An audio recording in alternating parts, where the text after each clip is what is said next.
नेपालमा कम्तीमा गाई र गोरुलाई मात्रै प्रयोग गर्न सकियो भने नेपालमा करोडौं रुपियाँ राजस्व चाहिँ सङ्कलन हुन्छ। त्यसले गर्दाखेरि देशमा चाहिँ अर्थतन्त्रमा विकास हुन्छ। हामीले विदेशमा चाहिँ गाईको मासु बेच्नु सकियो, गोरुको मासु बेच्नु सकियो, यहीँ पनि विभिन्न गोठाखानाहरू चाहिँ खोल्न सकियो। हैन, यो स्वाइँदा राक्षसलाई समातेर 7 पत्र छालाउ किन गरी चुडेर जेलमा खाद्नु किन नसकेको?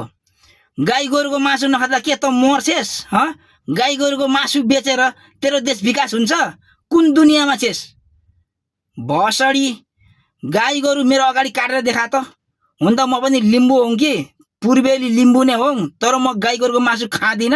मेरो बाबु पुर्खाहरूले खानु सिकाएनन्, खानु हुँदैन भने म त्यही संस्कारमा आएँ र खानु पनि हुँदैन गाई गोरुको मासु।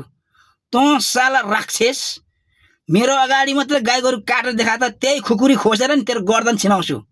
ज्याठा जातीयवादी वंश गद्दार, देश राष्ट्र हामी सबै जातिको एकै हो, सबै मिलेर बस्नुपर्छ भन्दाखेरि तँ जाठालाई के चाहिएको? त गाई गोरु खानु हुँदैन भनेर देशको राष्ट्रिय जनावर बनाइसकेर संविधानमा लेखिसकेपछि त्यो संविधान मान्नुपर्छ पर्दैन? तेरो यस्तो एकलवादी एकल जाति नातेदार वंशले चल्छ अब देश? तँहरू जस्तोले गर्दाखेरि हो, बुझिस्? पूर्वमा 14 जिल्लाका सबै राई लिम्बूहरू पनि बदनाम भएको छ। के लाग्छ साथी हो? कमेन्ट शेयर लाइक गरिदिनु होला।